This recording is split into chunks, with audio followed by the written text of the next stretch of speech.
नमस्कार, बहुत स्वागत आपका। मैं हूं आपके साथ मनुराग सक्सेना। बात एक अच्छी खबर की करेंगे। भारत के लिए एक बहुत अच्छी खबर निकलकर सामने आई है। रक्षा अनुसंधान एवं विकास संगठन यानी कि डीआरडीओ ने एक बार फिर भारत की स्वदेशी रक्षा क्षमता को नई ऊंचाई दी है। 11 जनवरी 2026 को महाराष्ट्र के अहिल्या नगर स्थित के रेंज में man portable anti tank guided missile यानी कि MPATGM का सफल फ्लाइट टेस्ट किया गया।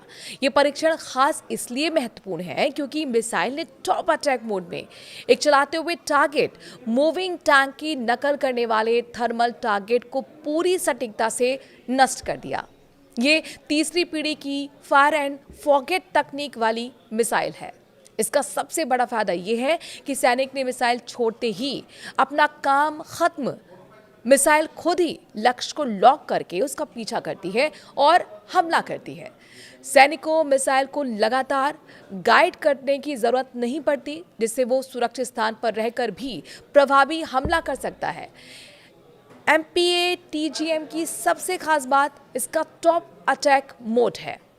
आमतौर पर टैंक के सामने और किनारों पर मोटा कवच और रिएक्टिव आर्मर होता है, लेकिन ऊपरी हिस्सा यानी कि टॉप सबसे कमजोर होता है। इस मिसाइल ने ऊंचाई से लगभग वर्टिकली नीचे आकर टारगेट कर हमला किया, जो आधुनिक मुख्य युद्ध टैंकों के खिलाफ बहुत प्रभावी साबित होता है।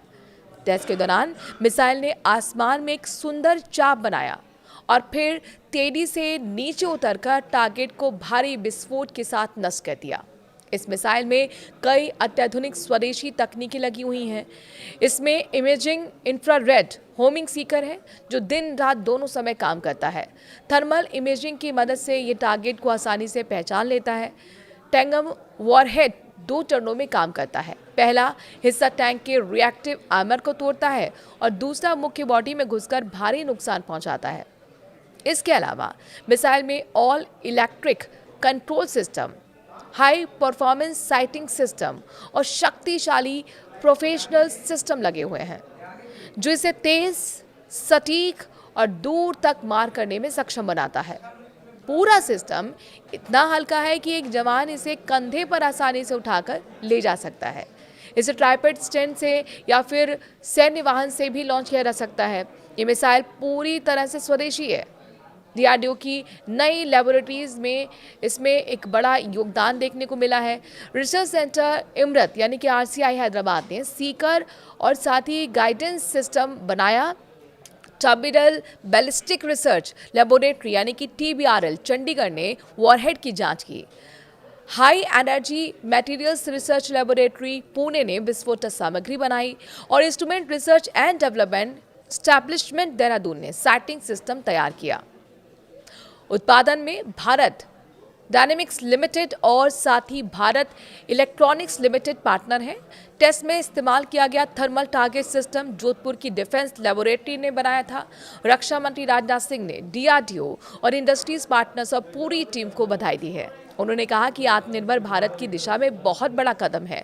DRDO chairman doctor Samir V Kamat ने बताया कि ये सफल परीक्षण हथियार प्रणाली को भारतीय सेना में शामिल करने की राह को और मजबूत करता है। ये सफलता भारतीय सेना के लिए बहुत मायने रखती है। दुश्मन के आधुनिक टैंकों को रोकने की क्षमता बढ़ेगी, खासकर बॉर्डर पर जहां टैंक युद्ध की स्थिति बन सकती है। फायर एंड फॉरगेट और टॉप अटैक जैसी तकनीकें सैनिकों को ज्यादा सुरक्षित और घातक बनाती हैं। साथ ही विदेशी मिसाइलों पर निर्भरता खत्म करने की दिशा में एक मजबूत कदम भी है।